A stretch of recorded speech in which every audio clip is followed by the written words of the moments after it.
Muito bem, então com a palavra o nosso moderador, Naércio Menezes. Olá, bom dia a todos e a todas, é um prazer estar aqui. Eu sou professor de economia, uma área muito citada na última sessão, professor do INSPER e da USP, e eu coordeno o grupo de cientistas do Núcleo Ciência pela Infância. Então, o INSPER faz parte dessa parceria, devido à importância da primeira infância para todos os resultados posteriores, em termos de capital humano, e das pessoas e produtividade do país.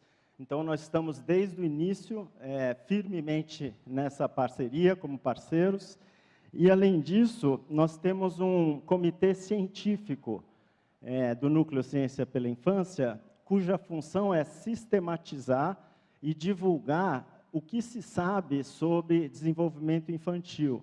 Tá?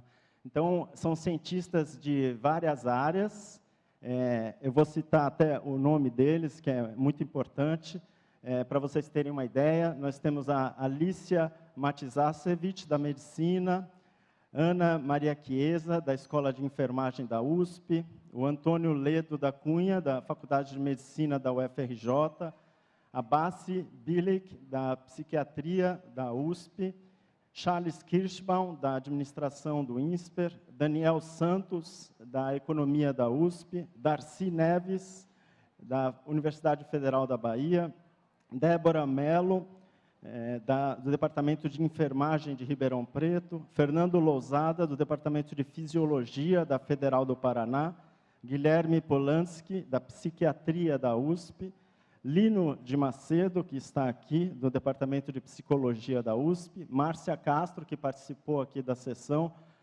de Harvard, Maria Beatriz Linhares, do Departamento de Neurociências da Medicina da USP, Maria Malta Campos, da Fundação Carlos Chagas, Maria Tereza de Souza, do Departamento de Psicologia da USP, Ricardo Paes de Barros, que fez a apresentação ontem aqui, Rogério Lerner, da Psicologia da USP, Vladimir Ponsec, da Fundação Getúlio Vargas, a Juliana Porto, doutoranda da PUC do Rio Grande do Sul, a Beatriz Abuchain e a Joana Costa. Então, somos todos cientistas, como vocês podem ver, de várias áreas do conhecimento, de várias regiões do país, todos trabalhando para divulgar a importância da primeira infância através desses estudos que nós estamos lançando hoje. Então, nós já tivemos um primeiro estudo produzido, que foi o impacto do desenvolvimento na primeira infância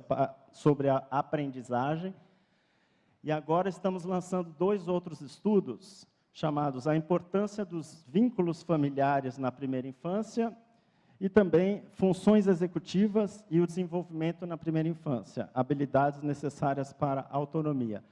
Vocês receberão esses estudos ao final do seminário, depois que entregarem a avaliação do seminário, vocês vão receber uma sacolinha dessa com o filme e os estudos para serem divulgados nas comunidades. Tá? Então, essa sessão visa fazer um resumo, uma apresentação desses 2 estudos que estamos lançando hoje. Tá? Então, os estudos é uma produção conjunta de todos esses pesquisadores que eu listei, e na redação final, nós temos um grupo específico de pesquisadores e a Beatriz e a Joana participando da redação de cada um desses estudos. Passamos, então, para a segunda apresentação, pela Joana Costa, que é economista e doutora pela PUC do Rio e pesquisadora do IPEA desde 2004, atualmente alocada na Diretoria de Estudos e Políticas Sociais. Trabalhou no International Poverty Center, uma parceria do IPEA e do PNUD, em temas relacionados à desigualdade de gênero e pobreza. Obrigado, Joana. Bom dia. Gostaria de agradecer, inicialmente, e fazer as palavras da Bia, do início. Foi um grande prazer, uma grande alegria participar desses encontros do Comitê Científico, eu aprendi muito, e é uma grande responsabilidade estar aqui representando tantas vozes de tantos cientistas, né? E o que eu vou apresentar para vocês é o estudo que a gente desenvolveu nesses encontros sobre as funções executivas. A gente discute, a gente apresenta o que são as funções executivas e mostra a importância dessas habilidades para a autonomia do indivíduo. Aqui está uma estrutura da apresentação que segue mais ou menos a estrutura do texto. A gente apresenta a definição de funções executivas, discute a importância da primeira infância para o desenvolvimento das funções executivas, a gente apresenta as condições favoráveis e desfavoráveis para o desenvolvimento do funcionamento executivo do cérebro e depois a gente conclui. Então, uma introdução, né? A primeira infância é um momento fundamental para desenvolver uma série de habilidades, porque é um momento muito sensível, em que o cérebro está num momento elástico, com muita flexibilidade, e é um momento muito sensível para uma série de habilidades. Entre essas habilidades, destacam-se as funções executivas. As funções executivas, só para vocês entenderem inicialmente, antes da gente partir para uma definição mais científica, tem uma analogia que é bastante utilizada para explicar o que é o funcionamento executivo do cérebro. E é uma analogia com o aeroporto. Então, no aeroporto, enquanto estão chegando vários aviões e saindo os outros, o nosso cérebro funciona mais ou menos dessa mesma forma, né? A gente organiza várias tarefas do dia, a gente planeja e, na hora de executar, a gente às vezes faz várias coisas ao mesmo tempo ou não. A gente está como no aeroporto, a gente está organizando esse fluxo de aviões, entrada e saída de aviões. E essa analogia ela é boa assim, para entender, assim, num primeiro momento, o que é o funcionamento executivo do cérebro. E essas funções são super importantes. Por quê? Para a gente administrar a nossa vida, organizar o dia a dia, realizar todas as atividades que a gente tem que fazer, planejar, executar esse planejamento, avaliar se a gente fez o que planejou ou não, isso tudo é importante para a gente viver o nosso dia a dia e para a gente ter autonomia. O que é autonomia? É ser independente, não só no sentido de que a gente tome as nossas decisões, mas também a gente assumir as consequências dessas decisões. Então, ter responsabilidade e ter autonomia. E as funções executivas são fundamentais para o indivíduo ser autônomo. E a primeira infância é fundamental para o desenvolvimento desse funcionamento executivo. E esse desenvolvimento que acontece na primeira infância vai repercutir, vai ter efeitos lá na frente, na vida adulta. Tem estudos que relacionam que indivíduos com um bom desenvolvimento das funções executivas na infância, na vida futura, na vida adulta, são indivíduos que têm um melhor desempenho na vida acadêmica, na vida profissional, têm uma menor probabilidade de se envolver com comportamentos de risco, de drogas, crimes. Então, é um desenvolvimento, é um investimento que acontece na primeira infância e que vai ter efeitos super importantes lá na frente. E o que são as funções executivas, de fato? As funções executivas são um conjunto de habilidades essenciais para ter um controle que seja consciente e deliberado sobre as nossas ações, os pensamentos e as emoções. As funções executivas, elas possibilitam ao indivíduo gerenciar os diferentes aspectos da vida com autonomia, tomando decisões com independência e responsabilidade. E o que são essas habilidades, né? Como é que elas funcionam? Então, aqui tem 4 exemplos do que são essas habilidades. Nossa capacidade de organizar diferentes atividades no dia a dia, planejar e executar as diferentes etapas de um objetivo de longo prazo, a gente realizar tarefas e concluí-las, apesar de distrações e de coisas que possam tirar o nosso foco, né?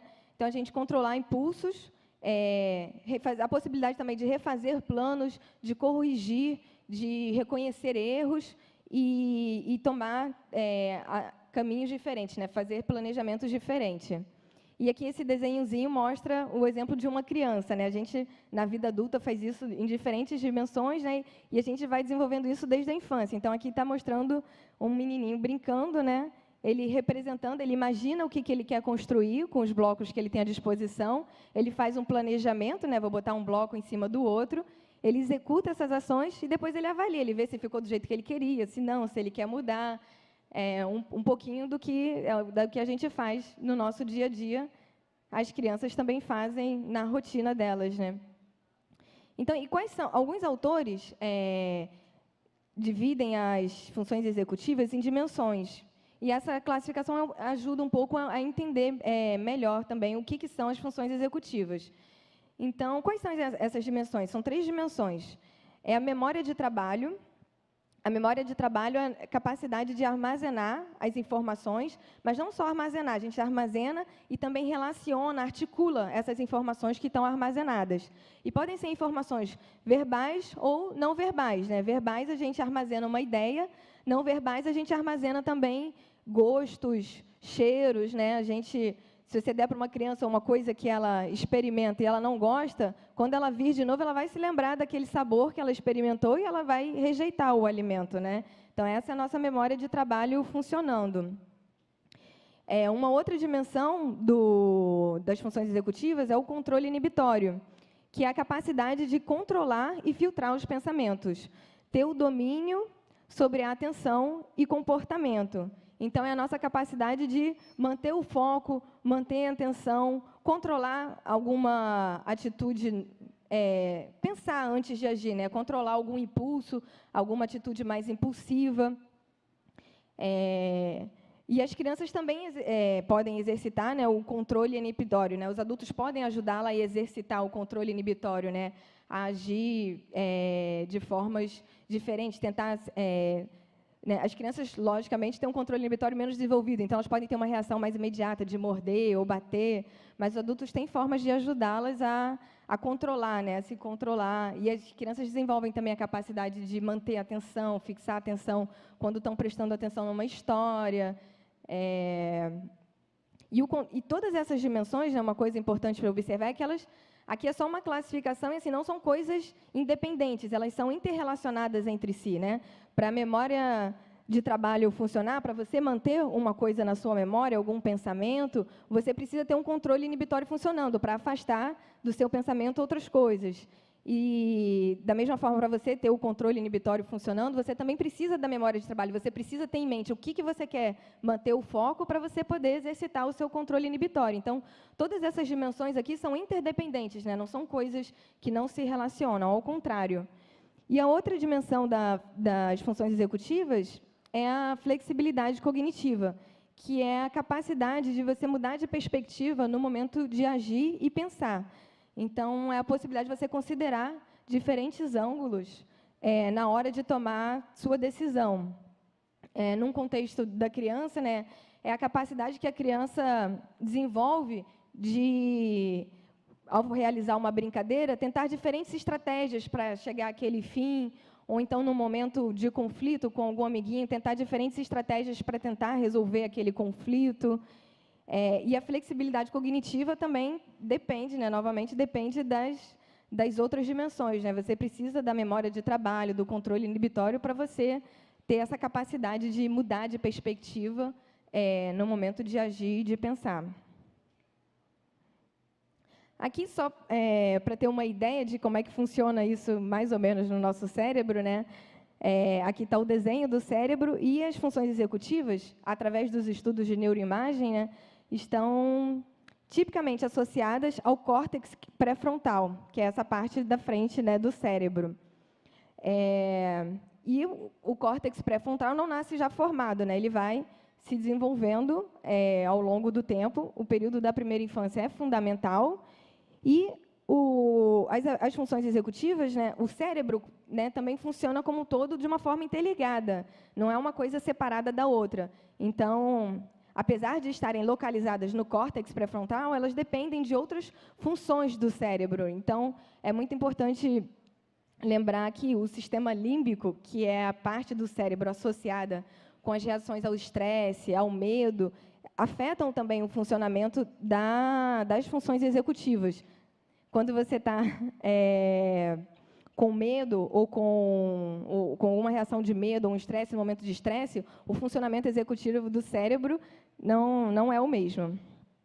E qual o papel da primeira infância, né? A primeira infância é fundamental a partir do desenvolvimento que ocorre na primeira infância é que vai ocorrer o desenvolvimento posterior, então são as bases do desenvolvimento do funcionamento executivo do cérebro. Isso já vem desde o período da gestação, tem estudos que mostram, né, que fetos que foram expostos ao uso de álcool, de drogas, têm problemas no funcionamento executivo.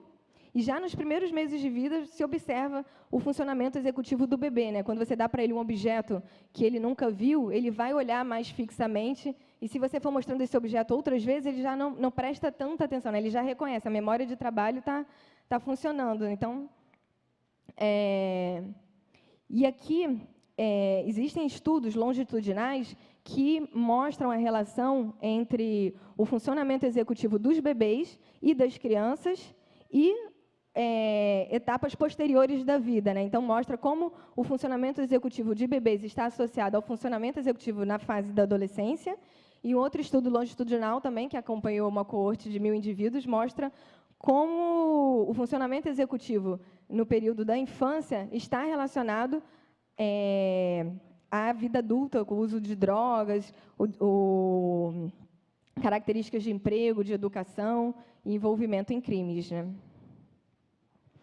Então, aqui, só para mostrar, né, a vida adulta, né, uma boa vida adulta, né, caracterizada com mais saúde física, mental, com melhor desempenho na vida acadêmica, no emprego. Isso tudo depende de uma coisa que vem lá de trás, né? Começa numa gestação saudável, depois uma primeira infância que tenha interações sociais positivas, que contribuam para o desenvolvimento pleno do funcionamento executivo, e uma adolescência onde continue esse aprimoramento do desenvolvimento do funcionamento executivo. Tudo isso é importante para uma vida adulta caracterizada por condições de mais saúde.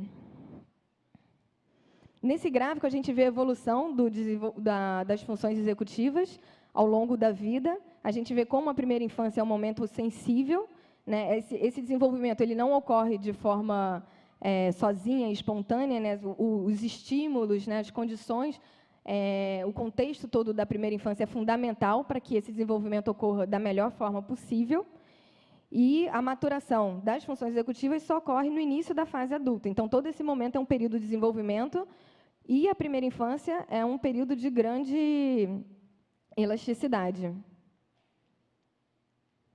Então, aqui são alguns exemplos para ilustrar a capacidade do funcionamento executivo, né, na infância.